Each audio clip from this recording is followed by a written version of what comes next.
buhay o kabiguan, ng ligaya o lungkot. Kaya marapat lamang na tanggapin si Jesus bilang tagapagligtas at Panginoon. At matapos yun ay panariwain ang katapatan at paglapit sa Kanya bawat araw o day by day. Ang day by day ay naglalayong umalalay sa pang-araw-araw na pamumuhay. Narito po si Kuya Ed Lapis sa mensaheng pinamagatang Sleep on It.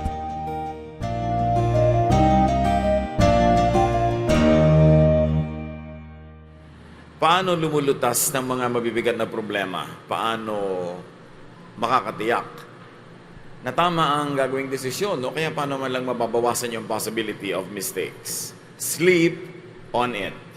Yan ang ating pag-aaral at nawa ay turuan tayo ng Panginoon kung paano lulutasin ang malalaking questions ng buhay. Lord, salamat po sa sandaling ito na kami ay binibigyan nyo ng kalusugan, lakas ng katawan at isip. Dinaalay namin ang panahon na ito at ang nalalabi pang lakas sa maghapon na ito sa aming katawan upang kayo'y aming kapanayamin. We seek you, O God. May you teach us, lead us, guide us. And may your teachings empower us so that we may not only be able to solve problems, but we may also be able to enjoy life. At magawa namin yung mga dapat ay gawin namin dahil kalooban nyo. Kayo ang mangusap, kayo magturo, teach us. In the name of your Son, Jesus, we pray with thanksgiving. Amen. Matthew 1:18. This is how the birth of Jesus of the Messiah came about. His mother Mary was pledged to be married to Joseph, but before they came together, she was found to be pregnant through the Holy Spirit. Isang pamilyar na kwento na paboritong itinuturo tuwing Kapaskuhan. Pero ang panahon, ang katuruan ay timeless. So alam natin na kasaysayan na si Mary was visited by the angel at sinabing magdadalang tao siya ganung napakadalaga niya at wala pa naman siyang asawang kasama sa buhay bagamat siya ay betrothed. And in Israel, when you are betrothed is as good as being legally married, though hindi pa kayo nagsasama sa loob ng isang taon. Kailangan kasi matiyak ng pamilya ng lalaki na yung babaeng papasok sa pamilya nila ay walang dala ng binhi ng ibang tao. Kaya may 1-year grace period after the betrothal. And during that engagement period, the woman is guarded heavily. Tinitiyak na hindi siya magkakaroon ng any sexual relations with any other guy. And after a year had passed without an incident, the formal wedding would happen. But during the time of engagement, they are as good as husband and wife legally. They have duties to each other and they are bound to each other. So biglang si Mary ay magiging pregnant but nobody else knew about this. It was a big problem for her and later on for Joseph. Matthew 1:19. Because Joseph, her husband, was faithful to the law, the other versions more correctly say, a righteous man, and yet did not want to expose her to public disgrace, he had in mind to divorce her quietly. So engaged si Mary kay Joseph at sinabi bigla ni Mary, surprise, I'm pregnant. Sino ang tatay? Ang Holy Spirit. Hindi siyempre naniwala si Joseph. Naniniwala lang tayo ngayon kasi ang luma-luma na ng kwento, given na eh. Pero kung meron ba namang babaeng nagsabi sa inyo ngayon, surprise, maniniwala kayo na Holy Spirit nga. So normal lang kay Joseph na wag maniwala. Unprecedented ito sa kanilang kasaysayan. At iniuutos ng kanilang batas na ang ganitong uri ng babae na biglang nagdalang tao during the time of engagement, not by her husband or husband-to-be, dapat ito batuhin hanggang mamatay. Pero sabi, dahil napakabait nitong si Joseph, makadiyos, inisip na lang niyang, tahimik na lang na putulin ang usapan. In other words, there will be a divorce because legally they were already married. Although the marriage had not been consummated, so niya quiet na lang para hindi na mapatay si Mary, huwag na siyang maiskandalo pa. So yung pagiging makadiyos dito, dalawa. Number 1, susundin niya yung kautosan na dapat ang babaeng ito ay maparusahan, pero ang pagsunod naman niya mild, hindi na niya ipapahiya. para hindi na mamatay.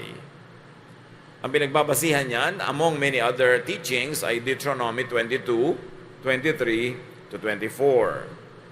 If a man happens to meet in town a virgin pledged to be married, and he sleeps with her, you shall take both of them to the gate of the town and stone them to death.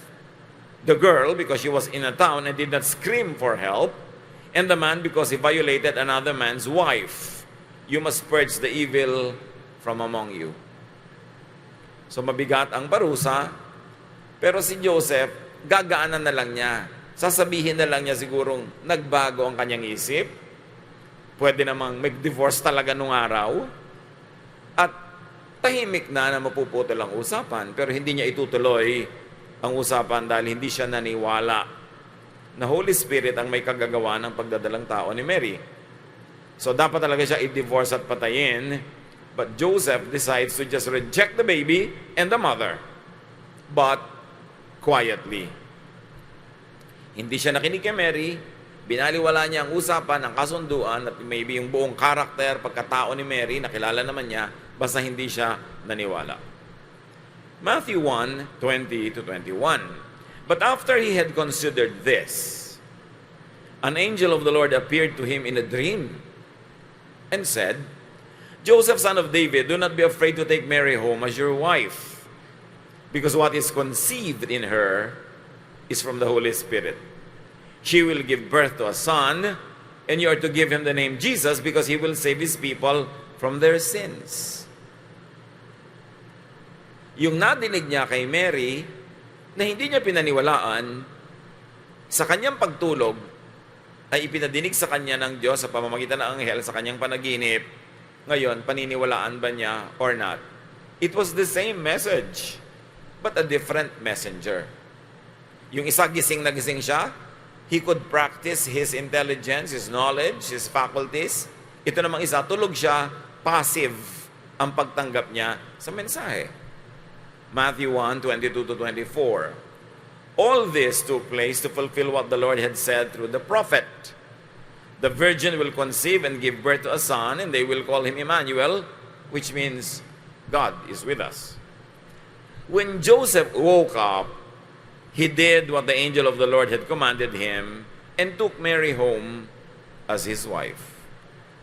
So si Joseph, sa hindi siya nakinig kay Mary habang siya gising, nung siya tulog, nakinig sa sinabi sa kanya ng Diyos through an angel, through a dream. When did the revelation, when did the clarification come? While he was asleep. While rested, while peaceful and not in control of his mind, Joseph receives instruction and guidance from the Lord. This revelation, this guidance, is corroborated by a known verse. Known to them, no doubt, Isaiah 7:14. Therefore, the Lord himself will give you a sign. The virgin will conceive and give birth to a son, and will call him Emmanuel. Yung hindi pinaniwalaan ni Joseph sa sinabi sa kanya ni Mary, nung sinabi ng anghel, pinaniwalaan niya, at nung nagising siya, kumilo siya.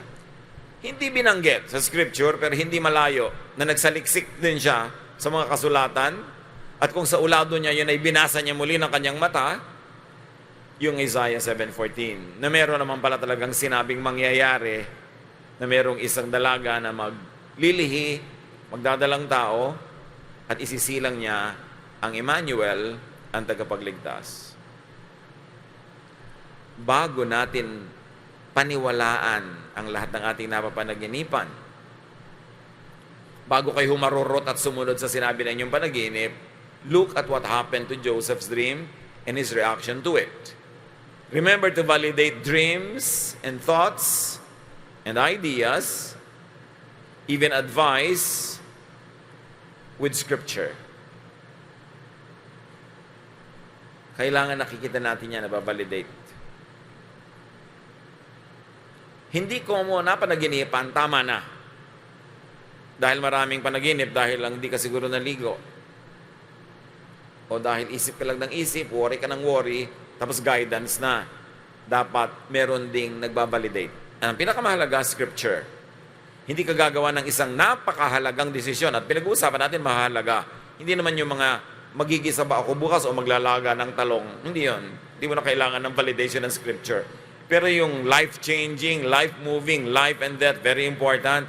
Kung may panaginip, kung may nadinig kang guidance, may nadinig kang payo, hindi ibig sabihin, revelation na ng Diyos agad yon.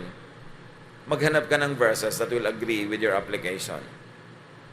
2 Timothy 3:16, all Scripture is inspired by God and profitable for teaching, for reproof, for correction, and for training in righteousness. Kapaki-pakinabang daw ang kasulatan para sa ating pang-araw-araw na buhay, para sa pagtuturo, pagtutuwid, pagsasanay. So all Scripture is inspired. But remember, inspired doesn't mean coercive and all-purpose application. Remember ang sabi, it is profitable for guidance, for teaching. So, yung paggamit mo ng Scripture to validate an idea, an inspiration, a counsel, a dream, yung kapaki-pakinabang na paggamit. In other words, nandun yung Scriptures para kapalayain, hindi para kaitali, para palawagin ang buhay mo, hindi para pasikipin, para padaliin, hindi para hirapan. Kasi iba na literal masyado ang paggamit nitong all Scripture is inspired. Kahit yung Scripture ay sinabing, batuhin mo yung nanay mo, gagamitin na nga dahil may Scripture. But remember, maraming kautosan nung araw ang iniba na ni Kristo. At maraming mga kautosan after Christ na hindi naman galing kay Christ. So hindi ko mo may Scripture ka in your hand, i-apply mo na in an all-purpose fashion. Dapat ang application, profitable. Ang bunga sa'yo, nakakapagpaginhawa, dahil sabi ni Lord, come to me all of you who are tired and heavy laden, and I'll give you rest. Kung nakakapagod yung application, malamang mali yung application. Kung nakakapagpahirap ng buhay, nakakapagpasikip ng hininga, nakaka-oppress, malamang mali ang pag-apply. That's why it is important that an informed understanding, interpretation, and application, that is all important. Hindi ka basta apply ng apply. Hindi mo papaliparin yung mga pages ng Bible at magtuturo ka ng kung anong maturo yung kamay mo, yun ang gagawin mong guidance. Paano sinabi? Build an ark. Doon napatigil yung daliri mo, gagawa ka nga. Hindi ko mo Scripture, gagawin mo. Dapat yung pag-aaral, yung paglalapat, yung pag-a-apply, matalino. Dahil Diyos ang nagbigay ng katalinuhan. So informed and knowledgeable reading of Scripture is important. Kailangan mo ng knowledge, ng common sense. Kung yung panaginip mo impractical ng implication, huwag mo sabihin guidance yun ng Diyos. Kasi hindi lahat ng panaginip ay guidance ng Diyos. Bagamat merong panaginip na pwedeng guidance ng Diyos. Pipiliin mo pa rin. Hosea 4:6, my people are destroyed from lack of knowledge. Dahil mali ang pag-apply, napakakawawa ng mga taong relihiyoso na may hawak na verse na kahit mamatay siya o makapatay, mahirapan at makapagpahirap, magdusa, ina-apply niya sa buhay niya na mali naman pala yung pag-apply kasi hindi naman para sa kanya yung verse na yon. Dapat ang isang matino, a very informed, very educated study of Scripture so that the Scripture will be used by God to make your life better, not bitter. So validate dreams also with outward events. Okay, na-validate mo na ng Scripture, pero kung talaga yan ang gusto ng kalooban ng Panginoon para sa'yo, God will open doors, not close doors for you. So, titingnan mo yung event. Sumasang-ayon ba yung mga outward events, yung mga nagaganap, para matupad yung iniisip mo ay guidance at gusto ng Diyos na gawin mo. Meron kang panaginip na pinapapunta ka ng Diyos sa Saudi Arabia, pagkatapos ang lahat ng nangyayari sa outward events mo, kontra doon then mali ang basa mo. Baka yung panaginip mo, napanaginipan mo lang kasi desire mo pala yon. At napatunayan ng maraming scientists, pag lagi mong gusto, napapanaginipan mo. May baligtad din, yung ayaw na ayaw mo, napapanaginipan mo rin. Basta lagi mong iniisip, pwede mong mapanaginipan. So, importante ang ginawa ni Joseph. Matapos maging malinaw sa kanya, sinabi ng Diyos sa panaginip, naniniwala sa Diyos ang may sabi nun. Pero may scriptures na nagpapatotong may ganun nga at may space para sa ganung interpretation, kumilos na siya at gumawa na ng dapat according to that guidance. So Act 1's the idea, the guidance, the answer to your prayer question is clear, sensible, and doable. Kaya ka nga binibigyan ng guidance para ka kumilos. So pag malinaw na yon, kilos na, move to the next level. Maraming important decisions tayong ginagawa sa buhay. Sino ang papakasalan? Magpapakasal ba ako? May mga natatanggap ako mga tanong sa text sa Facebook. Naka-schedule na po ang kasal namin pero may doubt ako. Iurong mo, huwag ka mo nang pakasal. Kahiyaan po. Kahiyaan din mo pag naghiwalay kayo later eh. Di ngayon na magkahiyaan kaysa later pa. Mas mahirap maghiwalay kaysa mag-urong ng kasal kung hindi ka sure. Maraming tao na o-oppress ang buhay nila dahil sa hiya. Nakakahiya. Kasubuan na. Alam niyo sino nag-e-enjoy kumisan sa buhay? Yung makakapalang mukha. Yung mga sobrang mahiyain, laging nagdurusa, nagtitiis. Yung mga tao, pag-uusapan ka, chichismisit ka, 1 week lang yan because next week may iba na uling topic. Alam nga namang laging ikaw, boring na yon. Kaya kahit mapag-usapan ka, sandali lang yon, mapapalitan ka agad. Lalo ngayon, ang daming iskandalong nangyayari every hour. So dapat, hindi ka makompel gumawa ng desisyon dahil lang nakakahiya, dahil lang ganito, dahil ganito. Isipin mo, ito ba talaga ang gusto ng Diyos para sa akin? Remember, sabi ni Lord, I know the plans I have for you, plans to give you hope, a future. Plans not to hurt you. So, ito ba talaga ang gusto ng Panginoon? O ito lang ang gusto ng mga magulang ko, ito lang gusto ng church, para tahimik ang lahat? Yes, tahimik nga sila, pero ako hindi. Napakahalaga na i-apply natin yung love ni Jesus sa ating pagbabasa ng Scripture, na para ang lahat ng mga katuruan, sasalain mo sa katuruan ni Jesus, papasaba to sa katuruan ni Jesus, na dapat may peace, dapat may rest, at dapat may love. So before making an important decision, think about it and think of God. Si Joseph kasi hindi na nag-isip agad. Nagpasya na agad na hindi maniwala kay Mary. But remember, maaari ang nagpabilis ng pasya niya na huwag maniwala verse yung binasa natin. Kailangan batuhin, kailangan patayin ng ganyang klaseng babae at yung lalaking partner niya in crime. Maaaring ang kumisan yung verse na alam natin ang nagpapaiksi ng utak natin at nagpapakipot. Pwede yung verse na wrongly applied ang nagiging dahilan para tayo maging malupit, maging unreasonable. Hindi ko may hawak na verse, bumabait. Marami pag humahawak ng verse, lalong sumusungit. Lalong humihirap makasama. Lalong sumisikip ang dibdib. So, si Joseph nagpasya agad. Can you imagine the kind of pain that Mary had to suffer? Na yung kauna-unahang taong pinagtiwalaan niya ng sikretong ibinigay sa kanya ng anghel ay hindi naniwala sa kanya. Nireject siya.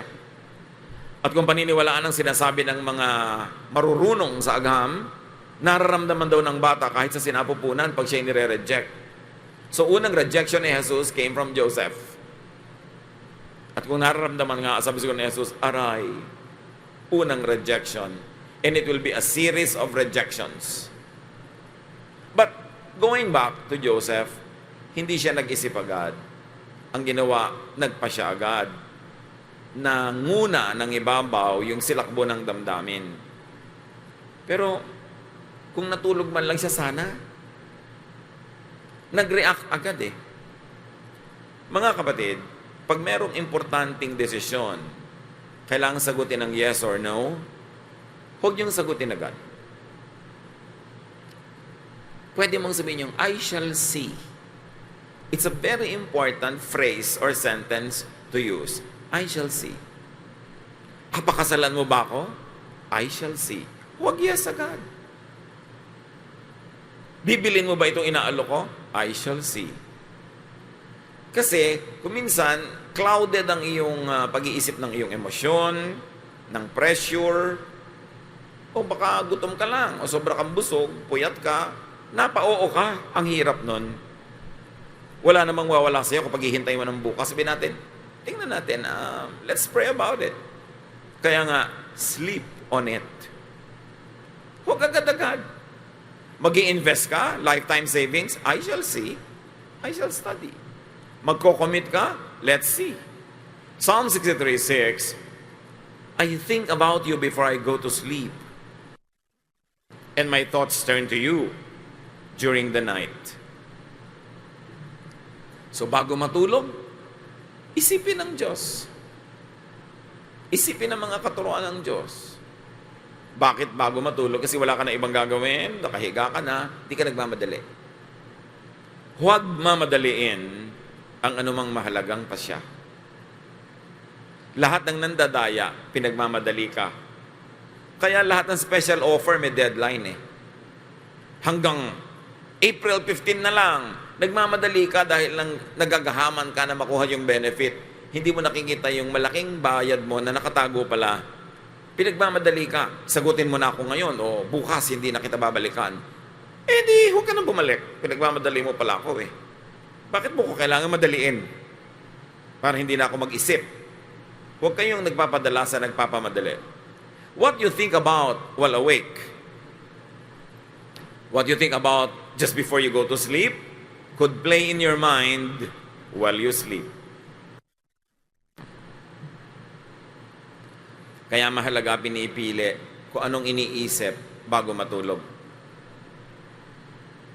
Siguro inisip-isip din ni Joseph yung ginawa niya, pero nagawa na niya eh, bago siya matulog. Nakatanim sa kanyang utak.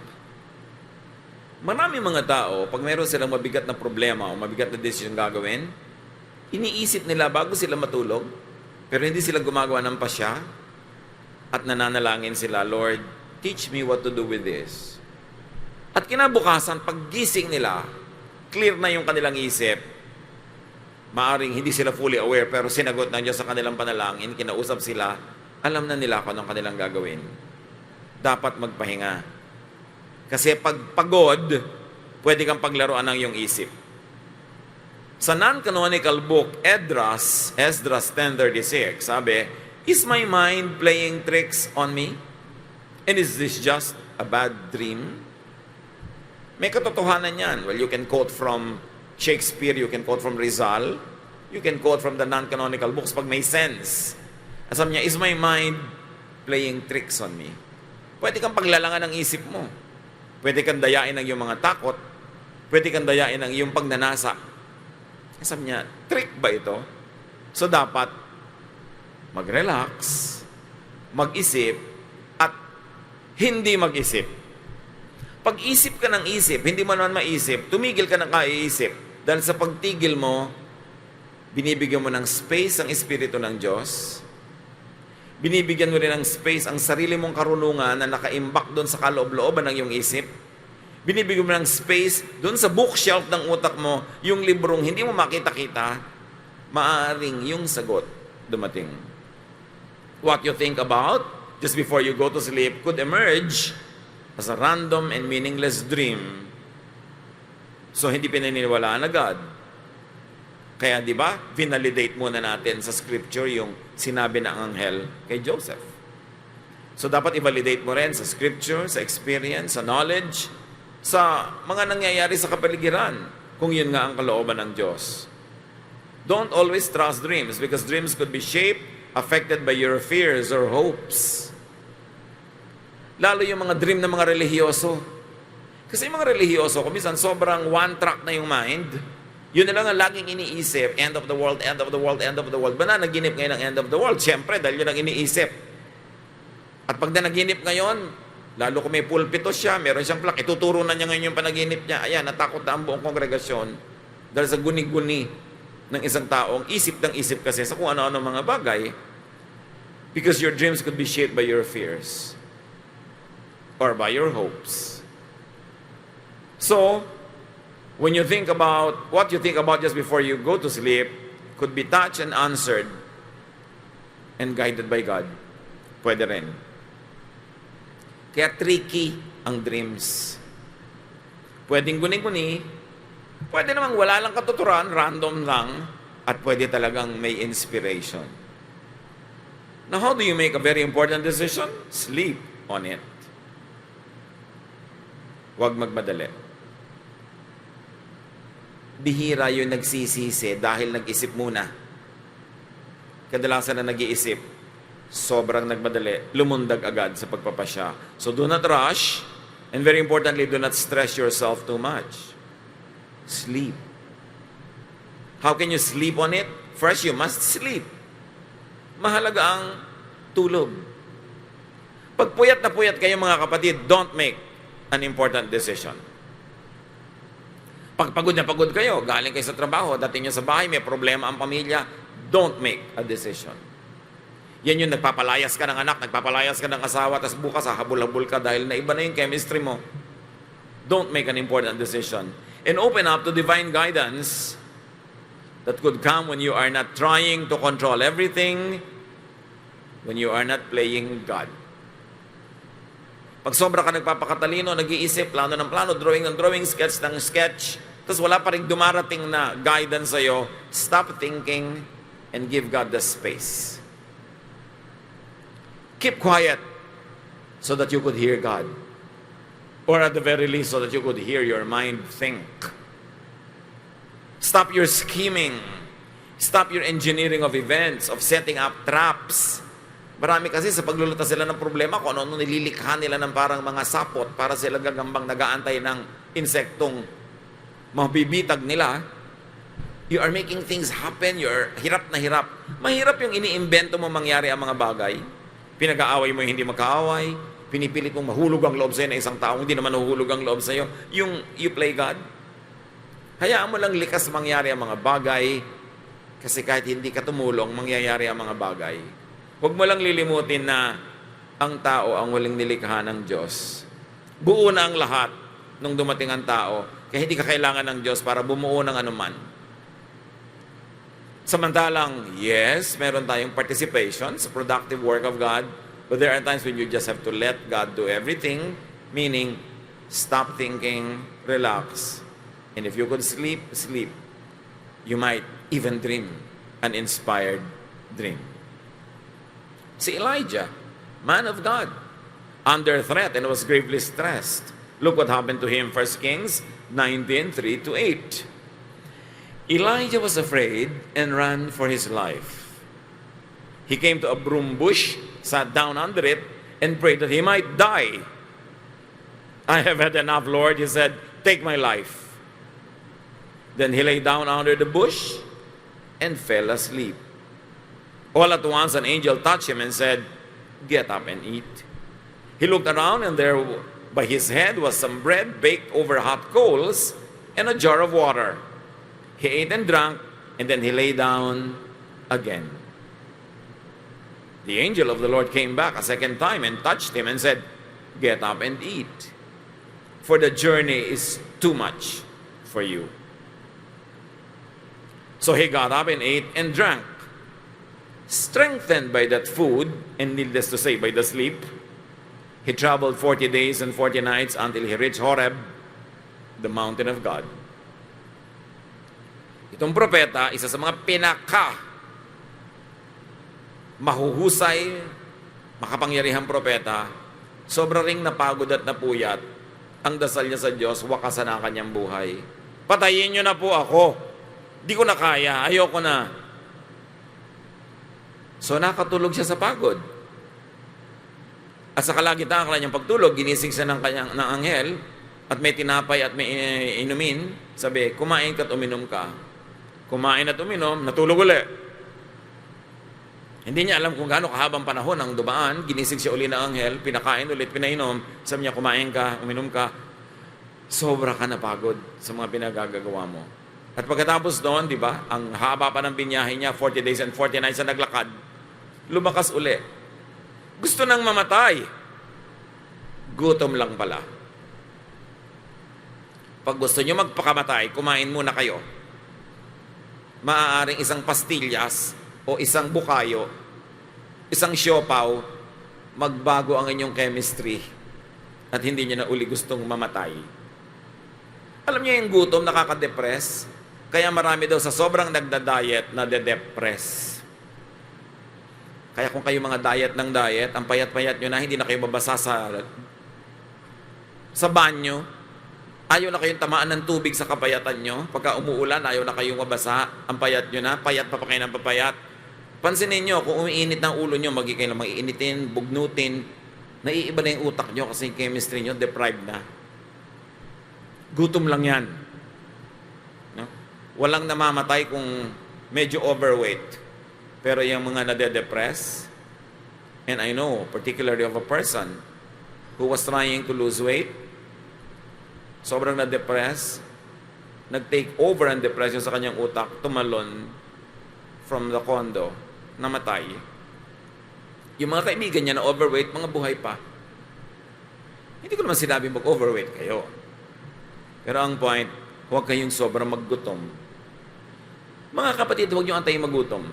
Lalo kung umiinit ang ulo niyo pag gutom kayo, o lalo kung may pasya kayong dapat gawin, magbaon kayo sa bag niyo kahit ano, kahit bukayo, kahit na kung ano man. Pag nagugutom kayo, kumain kayo ng konti. Huwag yung antayin sobrang gutom na gutom kayo. Kasi naiiba ang tao pag gutom. Yung anghel nagiging halimaw. Pwedeng mangyari yon. Not to mention na bumabaho ang inyong hininga pag gutom kayo. So huwag magutom. Uminom ng tubig, whatever. But it's important to rest, to sleep, to eat and drink when stressed and troubled. Yung mga, ang dami kong trabaho, hindi ako makakain, kailangan kumain ka. Kaya ginising na ang anghel eh. Kaya yung mga kumisan anak natin, natutulog ang haba-haba, ginigising mo dahil tanghalian na tulog pa, nagagalit pa. Gumising ka at kumain ka kasi hindi pwedeng tulog lang. Kailangan merong laman ang iyong sikmura. Importante. And when that happened to the prophet, tumino siya, gusto na niya uli ang kanyang ministry. So, seek godly and wise counsel about it when you are depressed. Elisha had no one to ask. Kaya nakarating siya sa point na gusto niyang mamatay. Joseph had no one to ask. Kaya gumawa siya ng napakamaling pa siya. There was no one else to give advice, so the Lord spoke to him through a dream. Now, fast forward to today. The Lord can speak to people through infinite ways. Through dreams, and yes, through other people. Kaya huwag tayo mag-atubili na humingi ng advice. Pipiliin mo lang kung sino ang advisor mo. Dahil pwedeng-pwede kang kausapin ng Diyos. Consider a counselor's knowledge. Wisdom, bago ka makinig. Track record. Ilan na ba ang nagpakamatay na pinayuhan niya? So, pag marami na, ay sa iba ka napapayo. Diba? Ilan ang mga pinapayuhan niya mag-asawang natuloy ang paghihiwalay? Titingnan mo yung track record. And then consider the counselor's agenda or interest. Dahil kumisan may personal interest pala siya, kaya gano'n siya mag-counsel. And remember, consider a counselor's godliness. So, hindi natin kailangan solohin ang mga issues ng buhay natin. At kung talagang wala tayong matanong, wala tayong makasalo, magpahinga muna. Bigyan mo ang Diyos ng space para kausapin ka. Gaano karami sa atin ngayon ang kailangan maggawa ng mahalagang pa siya? Sleep on it. Kung hindi emergency na talagang kailangan pansinin na ngayon dahil life and death, sleep on it. Read God's Word. Hear God's Word. Listen to people because God can speak to you even through a conversation of other people that you overhear. God knows, therefore seek God and depend on God. Maniwala sa panaginip, pero suriin muna bago paniwalaan. And remember, clarity of thinking comes after a good rest. When you are well fed, don't neglect your body because no matter how high your spirituality is, your body chemistry will affect your brain. The way you think, the way you make decisions. Ama namin, turuan niyo po kami na magpasya. Bigyan niyo kami ng godly wisdom to know when to believe and when not to believe a certain dream or a certain counsel. Higit sa lahat, Panginoon, turuan niyo kami na kilalanin kayo, alamin ang iyong mga katuruan na relevant sa aming buhay ngayon, katuruan na tama ang pagbasa at pag-apply, nakakapagpalaya, nakakapagpanginhawa ng buhay, nakakapagpasaya, nakakapagpabuti at nakakapagpabait. Turo mo sa amin na magbasa at hanapin ang ganung mga bagay. Nang sa gayon, kung kailangan naming i-validate ang payo ng iba, ang isang panaginip, ang isang ideya, may basis kami, your word. Sabi nga ng psalmist, your word I hid in my heart so that I might not sin against you.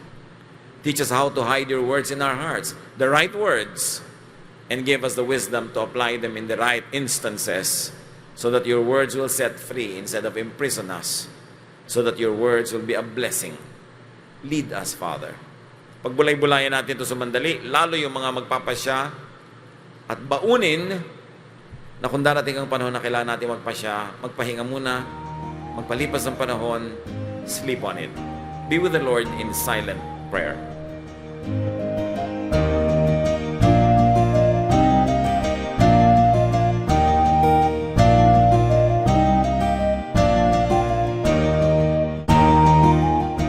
Ang katatapos pong mensahe ni Kuya Ed Lapis ay pinamagatang Sleep on It.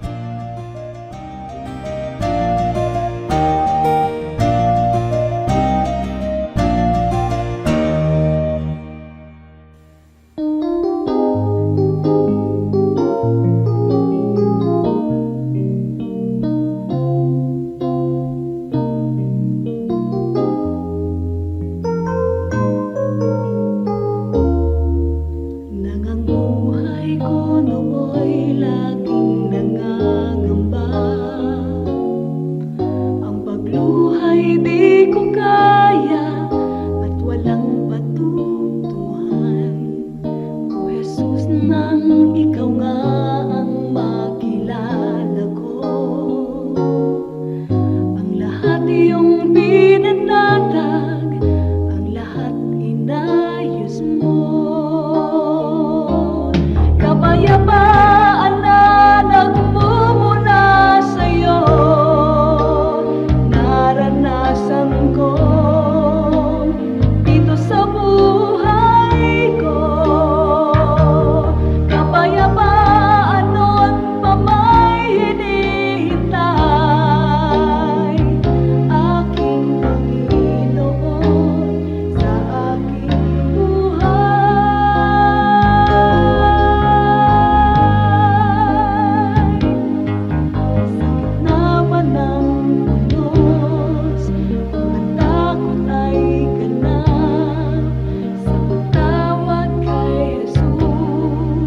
Papayapa ang lahat. Kapayapaan na nagmumula sa'yo, naranasan ko dito sa buhay ko. Kapayapaan na aking hinihintay, aking Panginoon sa aking buhay,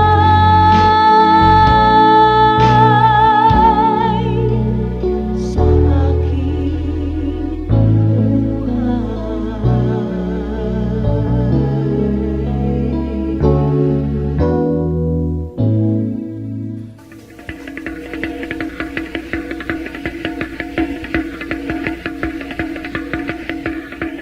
Maraming kasaysayan ang musika ng ating bayan at pawang lahat yon ay mga hiyas ng ating lahi. Ang isang instrumento na napakagandang pagtuunan ng pansin ay ang gimbal ng mga mansaka.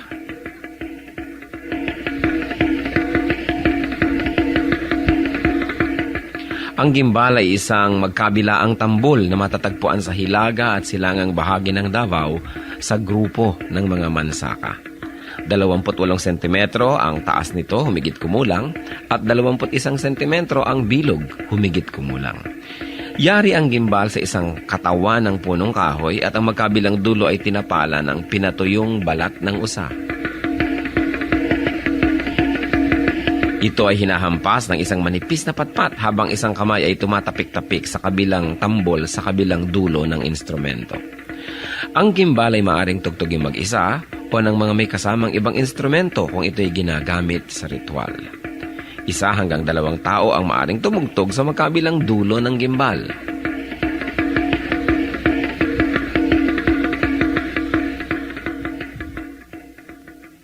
Kadalasan, ang gimbal ay tinutugtog bilang saliw sa sayaw na ang karaniway kung ano-ano ang pangalan ng tugtugin ay siya ring pangalan ng sayaw. Kung ano ang tawag sa instrumentong ginagamit ay nagiging tawag din sa sayaw mismo. Kung minsan ang gimbal naman ay tinutugtog sa paglalarawan ng kalikasan, halimbawa ang mabilis na pag-agos ng tubig sa batis.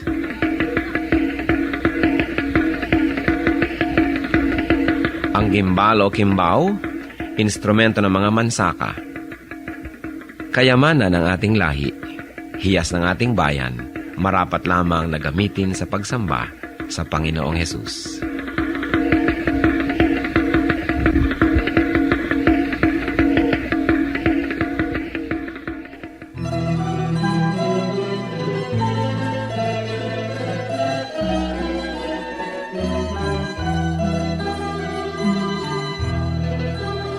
O Diyos, kayo'y aming pupurihin.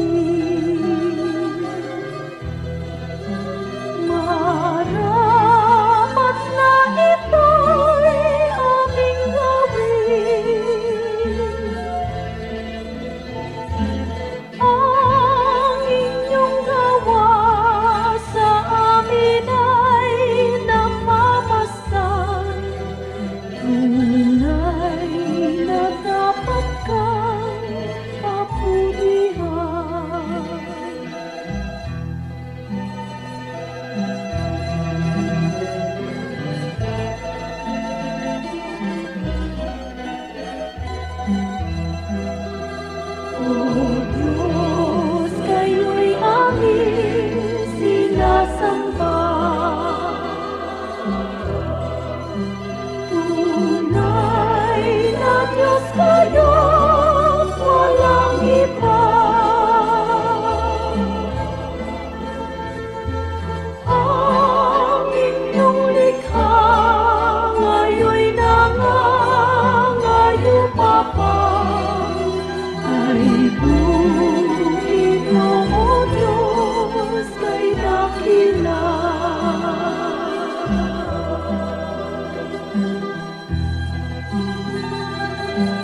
tiyakan, walang pag-aalinlangan, sa kanya na nangako, hindi ka mabibigo. Tunay siyang maaasahan, noon, ngayon at kailanman. Siya ang Alpha at Omega, walang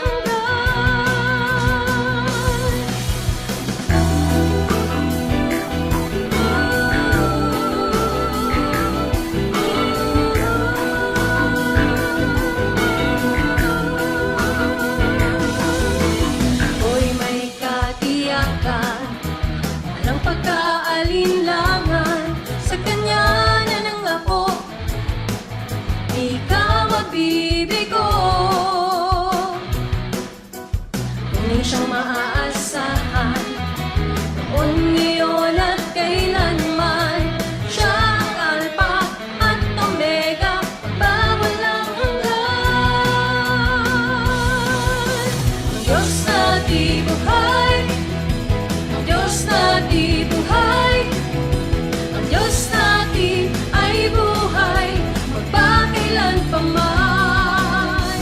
Ang Diyos na di buhay, ang Diyos na di buhay, ang Diyos natin ay buhay, magpakailanpaman.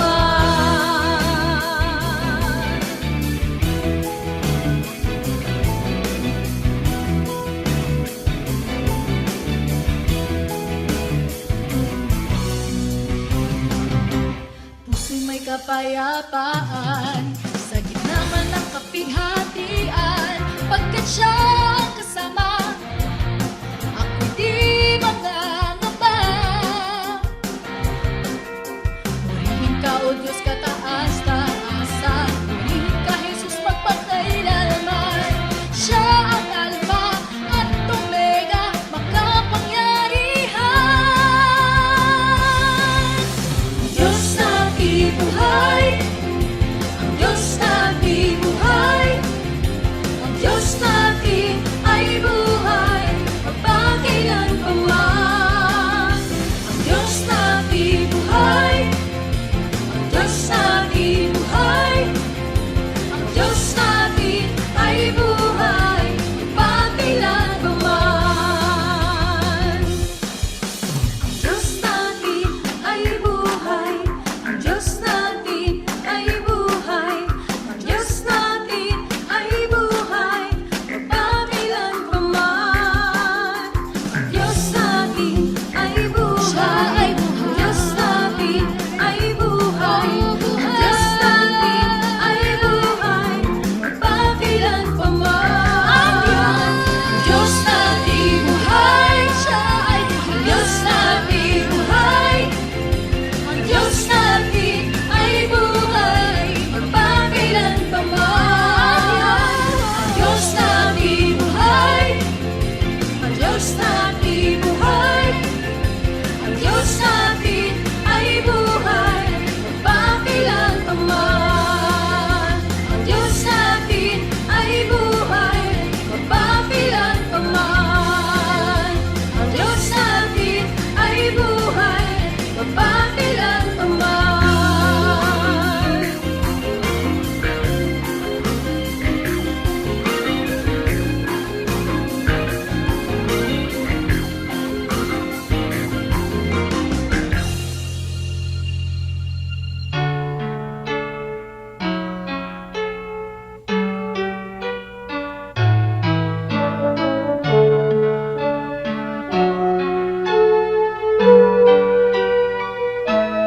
Kahit lagi ang pasakit dito sa buhay ko, kahit lagi ang pagluha dito sa buhay ko, sakali man itong aking pamatok, ubod ng bigat, sa tulong mo, Jesus, nakakaya ang lahat.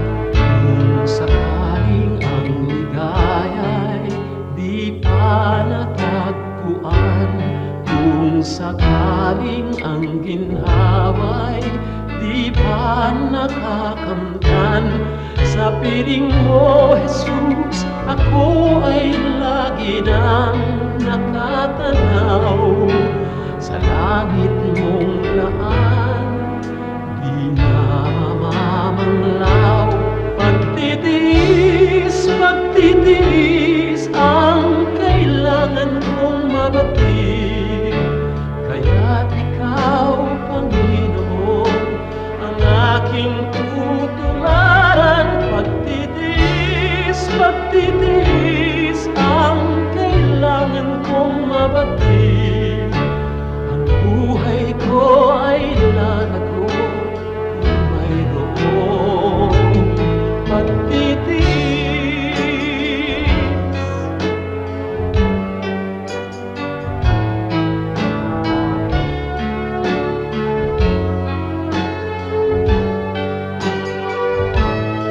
Kung sakaling ang ligaya'y di pa natagpuan, kung sakaling ang ginhawa'y di pa nakakamtan, sa piling mo, Jesus, ako ay lagi nang nakatanaw.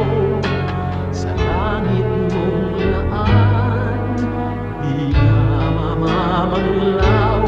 Pagtitiis ang kailangan kong mabatid. Kaya't ikaw, Panginoon, ang aking tutularan. Pagtitiis ang kailangan kong mabatid. Espiritu ay lalago kung mayroon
papupurihan ka.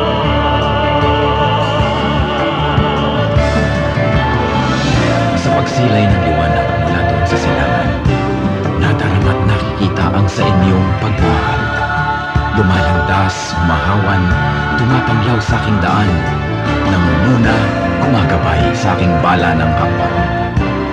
Sa pagdatal niyong gabi na malamig at mainam, akin namang nalalasan ang inyong kapayapaan. Paliningning ng bituin at liwanag niyong buwan, ay banayad kaya tulog, ay madlang kapahingahan. Sa gabi man o sa araw, sa dilim man o liwanag, kayo ay aking kapiling sa lahat ng kalagayan. Ako'y hindi natitiis, ako'y hindi iniiwan, kaya lubos na papuri ang sa inyo'y aking alay. Sambahin ka, daigon ka, Jesus. Daydayawan ka, o Apo Diyos, sa lahat ng panahon.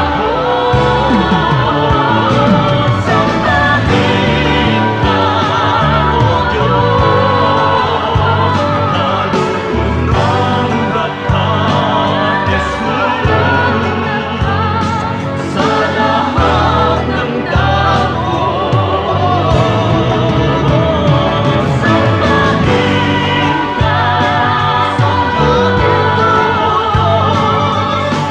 daigon ka, Jesus. Daydayawan ka, o Apo Diyos, sa lahat ng panahon. Sambahin ka, o Diyos, kalulunang dakha, Jesus, sa lahat ng papurihan ka.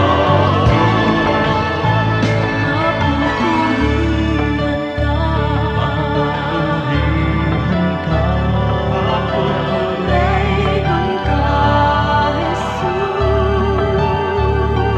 Daydayawan ka, Kalulunang ka. sambahin ka, O Diyos. Papupurihan ka.